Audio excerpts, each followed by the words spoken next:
कल हम लोग पोटेंशियल पर प्रॉब्लम डिस्कस किए थे, राइट। आज हम लोग जिस तरह से इलेक्ट्रिक फील्ड में इलेक्ट्रिक डाइपोल के कारण हम लोग एक्सिस पर इलेक्ट्रिक फील्ड निकाले थे, परपेंडिकुलर बाइसेक्टर एक्सिस पे निकाले थे, एट एनी पॉइंट भी निकाले थे। सेम वर्क यहाँ भी इलेक्ट्रिक डाइपोल के कारण हम लोग पोटेंशियल फाइंड आउट करेंगे। जो वहाँ इलेक्ट्रिक फील्ड के लिए किए थे, यहाँ पर पोटेंशियल निकालेंगे। तो आज का अपना टॉपिक क्या रहेगा? Potential due to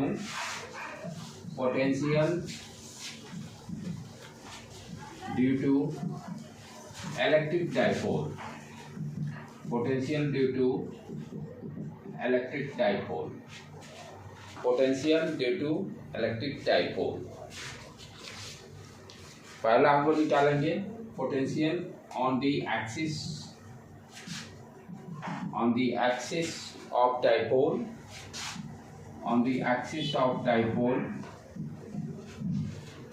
second perpendicular bisector,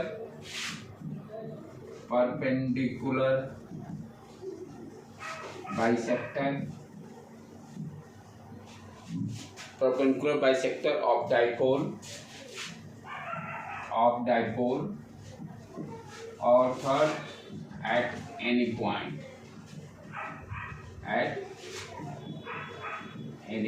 किसी भी पॉइंट पर हम लोग निकालेंगे।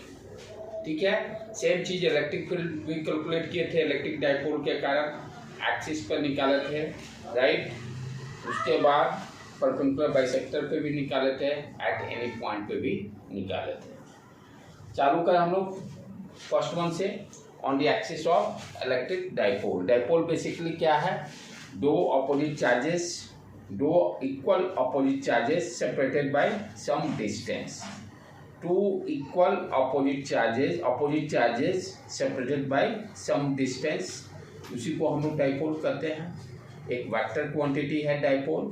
तो जैसे मान लो फॉर एग्जांपल ये प्लस क्यू चार्ज, ये माइनस क्यू चार्ज, दोनों के बीच में मान लीजिए जनरली हम लोग 12 लिए हैं, तो dipole equal to Q into दोनों के बीच का जो डिस्टेंस है, Q into two L. And direction कहाँ से है? Negative to positive. Direction dipole का क्या है? निगेटिव से पॉजिटिव की तरफ। वेक्टर क्वांटिटी है, डायरेक्शन क्या है? निगेटिव से पॉजिटिव। केमिस्ट्री में उल्टा, पॉजिटिव से निगेटिव तरफ, राइट। ये बेसिक कॉन्सेप्ट हम लोग इलेक्ट्रिक फील्ड में भी देखे थे। तो आज हम लोग इलेक्ट्रिक डाइपोल के एक्सिस पर पोटेंशियल फाइंड आउट करेंगे।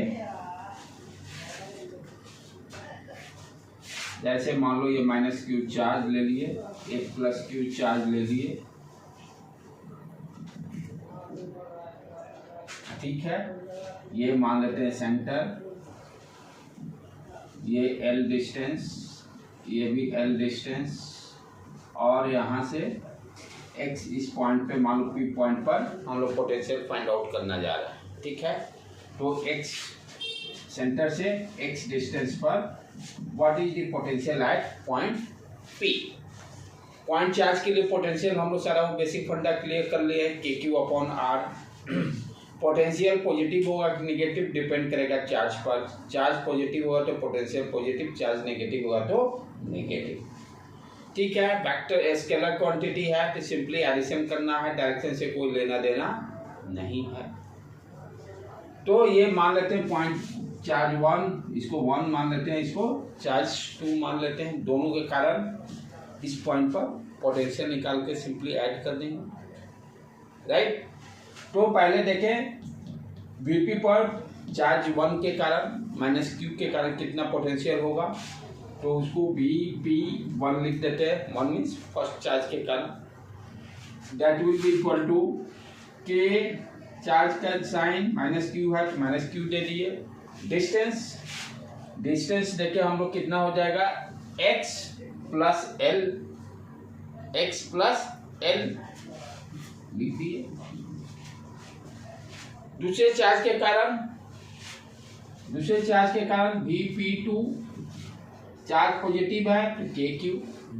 डिस्टेंस ये डिस्टेंस निकालना है तो क्या होगा, x में से l को सब्ट्रैक्ट कर देंगे तो निकल जाएगा ये डिस्टेंस x माइनस एल हो जाएगा। यहाँ रख देते हैं। अब क्या करेंगे, दोनों को ऐड कर देंगे सिंपली, नेट पोटेंशियल निकल जाएगा। हर चार्ज के कारण निकाल कर पोटेंशियल ऐड कर देते हैं। यही सुपरपोजिशन थ्योरम करता है। एवरी इंडिविजुअल चार्जेस के कारण आइदर इलेक्ट्रिक फील्ड निकालना हो तो इलेक्ट्रिक फील्ड निकालिए, पोटेंशियल निकालना हो तो पोटेंशियल निकालिए, सारे का इंडिविजुअल निकालकर उसको सिंपली ऐड कर देंगे।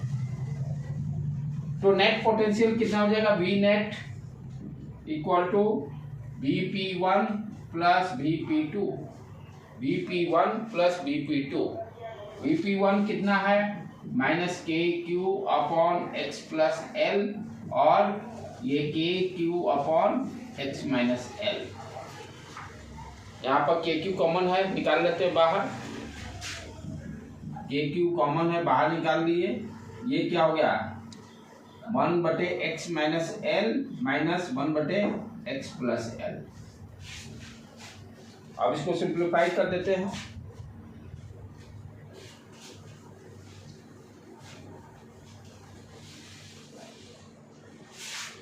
ये कितना आ गया बेटे, वी नेट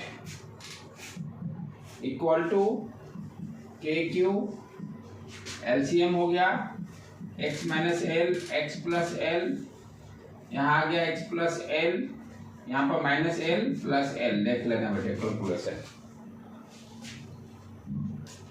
ठीक है, x उड़ गया, x उड़ गया, क्या हो गया फाइनल कैलकुलेशन, के Q into 2l divided by x square minus L square, x square minus L square, x square minus L square. ठीक है, अब इफ इसको क्या लिख सकते हैं, q इंटू 2l को p लिख सकते हैं, dipole moment p, q into 2l को हम क्या लिख सकते हैं, kp upon X square L square. यदि दोनों के बीच में separation very small with respect to x, तो एल स्क्वायर को इग्नोर कर सकते हैं। If l is too much less than x, तो फाइनली क्या आ जाएगा मेरा expression, kp upon X square, kp upon X square. और इलेक्ट्रिक फील्ड कितना आया था, याद आया कुछ, electric field on the axis dipole के कारण 2kp upon x cube, 2kp upon x cube. ये ऑलरेडी हम लोग किए हैं, ये शायद फॉर्मूला टिप्स रहना बहुत जरूरी है, 2kp अपॉन एक्स क्यूब। और यहाँ पर हम लोग का आ गया है kp upon X square potential, right. वहां पर एक्स क्यू है, यहाँ पर एक्स स्क्वायर है। ठीक, तो ऑन द एक्सिस तो हम लोग कैलकुलेट कर लिए। चलो इसको लिख लो बेटे, माइनस क्यू इधर है। हाँ हाँ, माइनस क्यू इधर। अब अपने से इसको कर दो फटाफट।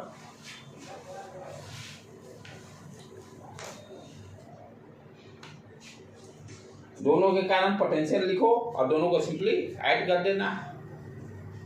दोनों के कारण, दोनों चार्ज के कारण पोटेंशियल लिखना, फॉर्मूला के क्यू अपॉन आर, फॉर्मूला वही है पॉइंट चार्ज के लिए, ऐड करके सॉल्व कर देना है।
आगे बेटे सरल का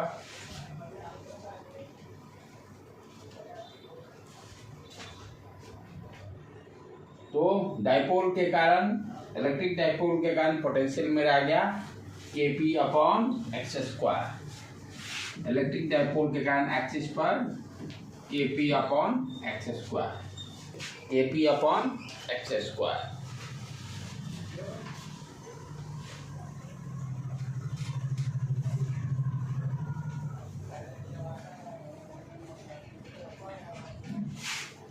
अब सेकेंड क्या निकालना है, डाइपोल एक्सिस के परपेंडिकुलर बाइसेक्टर पर, डाइपोल एक्सिस के परपेंडिकुलर बाइसेक्टर पर, डाइपोल एक्सिस के minus Q charge plus Q charge, ये एक्सिस हो गया, ये ऑरिजिन ले लिए, ये एल डिस्टेंस, ये भी एल डिस्टेंस, इसके परपेंडिकुलर एक्सिस पर मान लेते हैं एक्स डिस्टेंस पर निकालना, डेट इज पॉइंट पी, यानी इसके कारण और इसके कारण, दोनों के कारण। ठीक है बेटे, ये डिस्टेंस क्या हो जाएगा, आर मान लेते हैं। आर का वैल्यू कितना हो जाएगा, square root X square plus L square,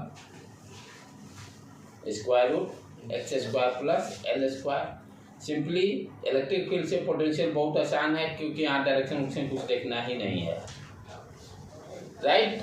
तो सिंपली क्या करेंगे, इस चार्ज के कारण यहाँ पोटेंशियल निकाल लेंगे, इस चार्ज के कारण यहाँ पोटेंशियल निकाल लेंगे, दोनों को सिंपली अलजेब्रिक एडिशन कर देना है, क्योंकि स्केलर क्वांटिटी है। तो चार्ज 1 इसको 2 कंसीडर कर लेते हैं, तो Vp1 क्या हो गया, नेगेटिव चार्ज है, माइनस KQ डिस्टेंस, ये स्मॉल आर, बाद में वैल्यू रख देंगे square root X square plus L square का।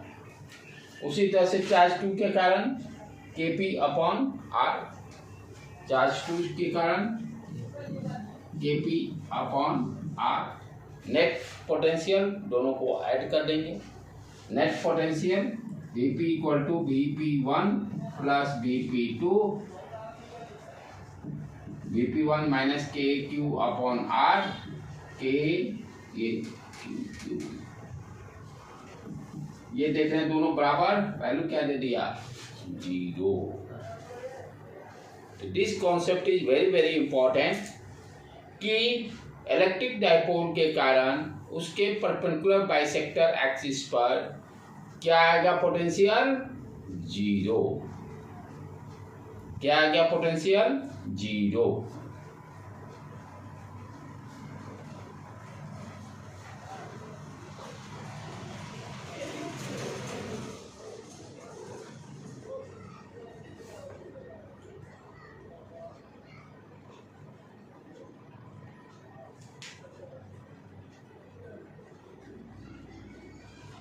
ठीक है बेटे, तो आप ध्यान से देखो, ये पॉइंट कहीं भी रहे, यहाँ रहे, यहाँ रहे, यहाँ रहे, यहाँ रहे, यहाँ रहे, यहाँ रहे, कहीं भी रहे, सब जगह क्या होगा, potential 0।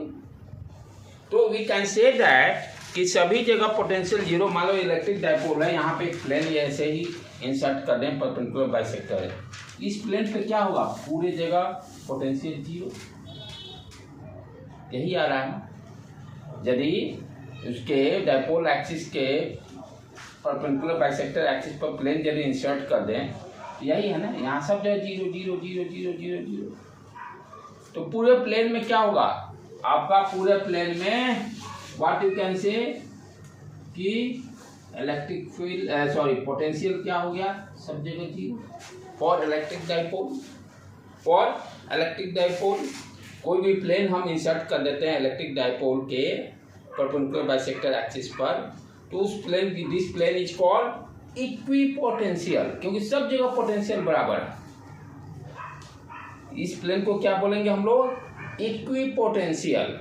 This plane is called equipotential. Equi means everywhere potential is same and 0, everywhere potential is same and 0।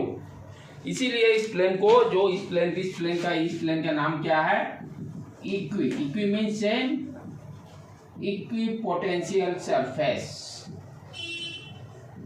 Equipotential surface. तो इलेक्ट्रिक डाइपोल में ध्यान देना, this is very very important. Electric dipole में उसके परपेंडिकुलर बाइसेक्टर पर everywhere potential zero, means जो plane insert यहाँ पे करेंगे, this plane is called equipotential. This plane is called equipotential.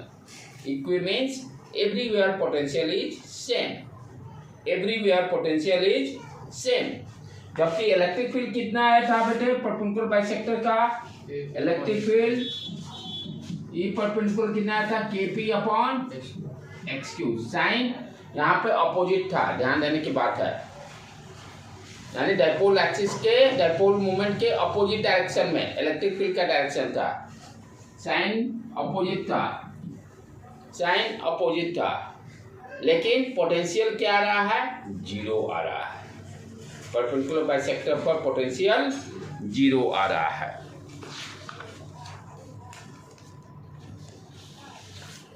ठीक है बेटे, इसको कर लो तब आगे बढ़ने। At any point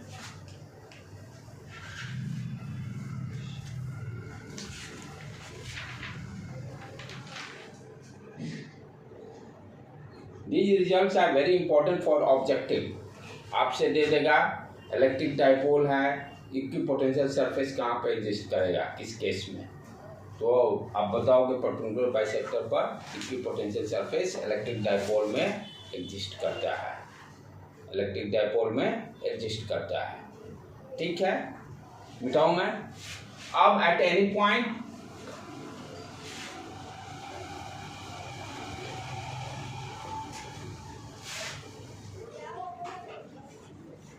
at any point कहने का मतलब कहीं भी निकलना। ये तो हम लोग दो जनरलाइज कर दिए ना, एक्सिस पर, एक्सिस के अलोंग या परपेंडिकुलर बाइसेक्टर। अब इलेक्ट्रिक डाइपोल दिया हुआ है माइनस क्यू, ये प्लस क्यू, ये हो गया एक्सिस, ये पॉइंट हो। तो एट एनी पॉइंट को डिफाइन, यानी स्पेस में कोई भी पॉइंट को डिफाइन करने के लिए दो, यहाँ मैं पिछला इलेक्ट्रिक फील्ड में बताया था, आर और थीटा, जिसको कि पोलर कोऑर्डिनेट बोलते हैं। आर थीटा को पोलर कोऑर्डिनेट बोलते हैं, जैसे एक्स वाई को आप कोऑर्डिनेट एक्स बोलते हैं, एक्स और वाई। उसी तरह से हम पूरे स्पेस में एक्स वाई से सिर्फ हम एक प्लेन को रिप्रेजेंट कर सकते हैं, थ्री डायमेंशन को रिप्रेजेंट नहीं कर सकते हैं। थ्री डायमेंशन मीन्स आपका लेंथ, ब्रेथ और हाइट तीनों आ गया। तो थ्री डायमेंशन स्पेस को रिप्रेजेंट करने के लिए हम क्या पैरामीटर कंसीडर करते हैं? R theta. इसको हम लोग बोलते हैं polar coordinate. Polar coordinate, polar coordinate. R हो गया डिस्टेंस, कोई भी पॉइंट है, कोई भी पॉइंट है, इस एक्सिस से कितना डिस्टेंस है? आर। और this is theta, this is called theta. अब कोई भी आप देखो, मान लो यहाँ पर पॉइंट आपने फिक्स कर दिया, मान लो 2 मीटर पे फॉर एग्जाम्पल, ठीक है, आर का वैल्यू मैंने फिक्स कर दिया। थीटा यहाँ से चेंज करेंगे तो ये देखो, ये पूरा सर्किल कवर अप। मान लो फिर थीटा हम आर को बढ़ा दिए, ये देखो पूरा कवर अप। आर को चेंज कर दिए, थीटा फिर चेंज कर दिए। तो इस आर और थीटा से हम पूरा स्पेस का हर पॉइंट को कवर अप कर सकते हैं। क्लियर ये कॉन्सेप्ट है? दिस कोऑर्डिनेट, इसको कौन से नाम क्या है दिस कोऑर्डिनेट को? Polar coordinate. इसको हम लोग पोलर कोऑर्डिनेट बोलते हैं। ठीक है, तो ये तो क्लियर हो भाई कि आर थीटा दो वेरिएबल से हम पूरे स्पेस का कोई भी पॉइंट को इंडिकेट करते हैं। ठीक, अब चले इलेक्ट्रिक फील्ड में भी यही काम किए थे हम लोग। दिस इज मान लो पी पॉइंट है, एक्सिस से ध्यान देना है। इलेक्ट्रिक फील्ड में भी यहाँ भी डाइपोल मोमेंट के डायरेक्शन से थीटा एंगल है। थीटा जो मेजरमेंट कर रहे हैं, डाइपोल एक्सिस का डायरेक्शन क्या है? ये पी, ये है पी का डायरेक्शन। थीटा को कहाँ से मेजर करना है? डाइपोल के जो डाइपोल मोमेंट का जो डायरेक्शन है उससे थीटा। इलेक्ट्रिक फील्ड में भी है ये थीटा। ये समटाइम्स आपको कंफ्यूजन करने के लिए दे दिया इस तरह से, आप इधर से थीटा मेजर कर लिए, नहीं, थीटा मेजर कीजिएगा यहाँ से पूरा एंगल। ये ध्यान देना है, ये इलेक्ट्रिक फील्ड वाला में भी ध्यान देना है, यहाँ भी ध्यान देना है। डाइपोल मोमेंट के डायरेक्शन से थीटा एंगल है, डाइपोल मोमेंट के डायरेक्शन से थीटा एंगल है। अब यही क्या होगा, मान लो ये दे दिया इधर प्लस क्यू, इधर दे दिया माइनस क्यू, थोड़ा सा उल्टा कर दिया। आप तो सोचे हो कि थीटा तो यहां से है, लेकिन डायपोल का डायरेक्शन क्या हो गया, ये बी। तो अब थीटा कैसे मेजर करेंगे, यहां से मेजर करेंगे, क्योंकि पी का डायरेक्शन ये इससे। तो ये सारे लॉजिक को डेवलप ही नहीं किया, बता दिया, थोड़ा सा शिफ्टिंग कर दिया, काम गड़बड़ हो गया सर। तो theta always measure from dipole movement का जो एक्सिस है वहां से थीटा का मेजरमेंट करते हैं। वहां से हम लोग थीटा का मेजर इलेक्ट्रिक फील्ड वाले भी फॉर्मूला में और यहाँ भी दोनों जगह। ठीक है बेटे, क्लियर। अब चले आगे। ये तो हो गया जो गलतियां हो सकती है उसको पहले क्लियर हो गया, कहाँ गलती हमसे हो सकती है, क्योंकि मोस्टली गलतियां होने के चांसेस हैं, क्योंकि बुक में ऐसे बार बार करते हो, थोड़ा सा क्यू चेंज कर दिया, सारा आप आसान क्वेश्चन था, सारा 0 नंबर डाल देगा। ठीक, अब चल वहां पर हम क्या ध्यान रखे थे, क्या किए थे, ये देखो यही पी का है ना, ये पी है, पी को हम लिख सकते हैं पी जो भी होगा क्यू इंटू 2l, वो तो अलग बात है, इसमें तो कोई दिक्कत ही नहीं है। तो एट एनी पॉइंट निकालने के लिए क्या किए थे कि जो डायपोल है, डायपोल का हम 2 कंपोनेंट ले लिए थे, एक आर के डायरेक्शन में, एक इसके परपेंडिकुलर डायरेक्शन में। ये हो गया, क्या किए, ये पी है मेरा, यहाँ पर डायपोल के पी के कारण ही तो पोटेंशियल हो रहा है। मैंने क्या किया, जो पी है हमको इस डायरेक्शन पे निकालना है, यहां से आर डिस्टेंस पर थीटा एंगल पर। तो मैंने क्या किया, इस पी का component along the R direction निकाल लिए, अलोंग दी आर डायरेक्शन, और फिर उसके परपेंडिकुलर डायरेक्शन दोनों, क्योंकि पी का दोनों कंपोनेंट होंगे, पी के कारण ही तो निकालना है। ठीक है, तो ये इसका कंपोनेंट इसके अलोंग क्या हो गया, पी कॉस थीटा, जहां से ये थीटा इसके अलोंग, क्यों ये थीटा कहां से है, डायपोल एक्सिस से, ये इस तरह से, ये इस तरह से, ये है ना पी, ये आर है, ये थीटा, और ये परपेंडिकुलर एक्सिस। अब इसको जैसे इसमें कंफ्यूजन भी होता है कि किधर क्या होगा, उसके भी ट्रिक बता देता हूं। ये क्या है, यहां से परपेंडिकुलर एक्सिस ड्रॉ करो, ये 90 डिग्री, ये क्या है, पी है, ट्रायंगल का हाइपोटेन्यूज, ये बेस हो गया, ये परपेंडिकुलर हो गया। ठीक है, हमें क्या निकालना है, बेस निकालना है, क्या होगा, cos theta equal to P R B, sorry B upon P, what is the B equal to P cos theta. आया, अब कभी नहीं भूलो कि किधर cos थीटा हुआ, किधर sin थीटा हुआ। वर्टिकल कंपोनेंट निकालना है, ये अब निकालना है, एक को दिमाग में सेट रखो, यानी ये निकालना है, P अपॉन ये क्या है, perpendicular upon hypotenuse equal to sine theta, perpendicular upon hypotenuse, perpendicular upon hypotenuse, hypotenuse यहाँ पर ये परपेंडिकुलर को थोड़ा सा अच्छा नाम दे रहे हैं, यहाँ लिख देते हैं, perpendicular upon hypotenuse equal to sine theta. तो परपेंडिकुलर कितना हो जाएगा, पी साइन थीटा। किसी भी वेक्टर के लिए इसको जैसे ये और क्लियर हो, एकदम कुछ याद करने की जरूरत ही नहीं है। कोई भी वेक्टर है ए, थीटा एंगल बना रहा है, हमें इसका कंपोनेंट निकालना है इस डायरेक्शन में, इस डायरेक्शन में। ठीक है, ये आर डिस्टेंस है वेक्टर का लेंथ। क्या किए, यहाँ से परपेंडिकुलर ड्रॉ कर दिए, राइट एंगल ट्रायंगल बन गया, ये बेस हो गया, ये परपेंडिकुलर हो गया। हमें बेस निकालना है, तो b upon R equal to cos theta, b equal to R cos theta, यानी ये हो गया आर कॉस थीटा। अब ये परपेंडिकुलर कंपोनेंट है, तो perpendicular P upon R sine theta, P equal to R sine theta. एकदम कोई बोलने की कोई जरूरत नहीं है। क्विक में अब कैसे करते हैं, ये तो हो गया बेसिक कॉन्सेप्ट। वेक्टर है, जहां से एंगल मेजर कर रहे हैं उस डायरेक्शन में यदि कंपोनेंट निकालना है तो कॉस थीटा। कोई भी वेक्टर है जहां से थीटा का मेजरमेंट किया गया है, वहां उस डायरेक्शन में यदि हमें उसका कंपोनेंट निकालना है तो कॉस थीटा, उसका परपेंडिकुलर में साइन थीटा। लेकिन ये कॉन्सेप्ट एक्चुअल कॉन्सेप्ट यही है, एक्चुअल कॉन्सेप्ट यही है। अब प्रैक्टिस करते करते दिमाग में हम सेट करते हैं, जो भी फैक्टर है जहाँ से एंगल मेजरमेंट किया गया है उसके डायरेक्शन में निकालना है, कॉस थीटा दे देगा, उसके परपेंडिकुलर डायरेक्शन में साइन थीटा दे देगा। ठीक है, अब कोई कंफ्यूजन नहीं इसमें। अब चलो अब आ जाए अपने एक्चुअल पॉइंट पर। तो ये P का डायरेक्शन हो गया, एंगल ठीक है, यहीं से ये थीटा गया है तो इसके अलोंग P cos थीटा और ये P sin थीटा। ठीक है बेटे, ये अपना ऑरिजिन है, ये अपना ऑरिजिन, यानी ये क्या हो गया, यही तो है, ये O हो गया।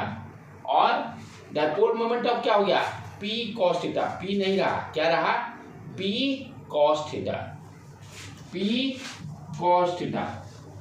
अभी थोड़ी देर पहले अलोंग दी एक्सिस हम लोग निकाले थे, क्या आया था डायपोल मोमेंट अपना, के पी अपॉन एक्स स्क्वायर। अभी निकाले ना पोटेंशियल अलोंग दी एक्सिस, ये अभी लिखा ही, ये तो परपेंडिकुलर हो गया ना, ये इलेक्ट्रिक डायपोल अपॉन ये तो ये हम लोग, अच्छा ये एक्सिस के अलोंग ही तो निकाले हैं, के पी अपॉन एक्स स्क्वायर। पहला फॉर्मूला वही डेवलप हुआ है ना, के पी अपॉन एक्स स्क्वायर, दूसरा तो जीरो ही है, परपेंडिकुलर बाइसेक्टर में तो जीरो ही है। तो यहाँ पर एक्चुअल ये जब किए हैं तो क्या है, यही तो था, इसको ध्यान से देखो, ये P था, ये P था, और x कहाँ से मेजर किए थे, ऑरिजिन से। x कहाँ से मेजर किए थे, ऑरिजिन से, वही x का वैल्यू है ना। अब P के जगह पर क्या हो गया, P cos थीटा, एक्सिस के अलोंग, ये ऑरिजिन है मेरा, इससे r डिस्टेंस पे निकालना है, x की जगह पर यहाँ r आ गया, तो इसके अलोंग मेरा क्या हो गया पोटेंशियल, इस पॉइंट पर VA पर के P की जगह पर क्या हो गया, P cos थीटा, और x की जगह पर r स्क्वायर। ठीक, और परपेंडिकुलर बाइसेक्टर में तो जीरो ही हो जाएगा पोटेंशियल।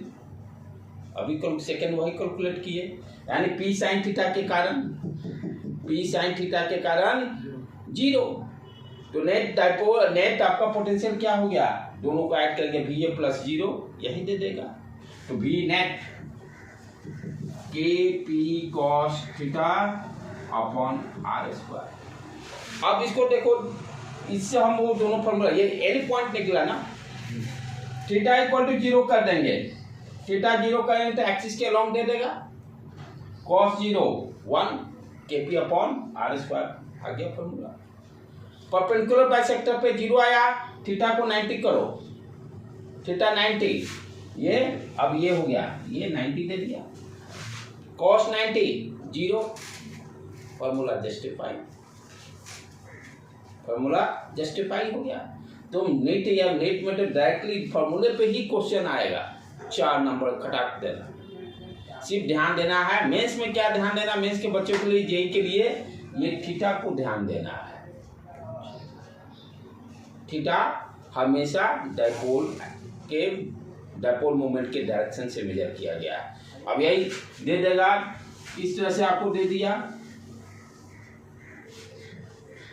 ये डायपोल एक्सिस दे दिया, एक दे दिया 5 कूलम है और दूसरा दे दिया -5 कूलम है, और ये कहेगा चाहे ये एक्सिस के अलावा कहीं भी कुछ भी निकालेंगे, ये दे दिया r इक्वल टू 2 मीटर, चाहे अलोंग दी एक्सिस से निकालिए, अलोंग दी एक्सिस ही निकालिए, चाहे थीटा ले लो, एनी पॉइंट कोई दिक्कत नहीं। 30 डिग्री है, तभी तो एंगल का यूज है। 30 डिग्री r इक्वल टू 2 पर फाइंड द पोटेंशियल। तो फॉर्मूला हम अभी क्या देखिए मेरा आया है, K P cos theta upon R square, K P cos theta upon R square. अब यहाँ ध्यान क्या देना, पहले तो थीटा देखना है सही डायरेक्शन में है कि नहीं मेजरमेंट, क्योंकि एक्चुअली यहाँ सब थीटे का ही खेला है।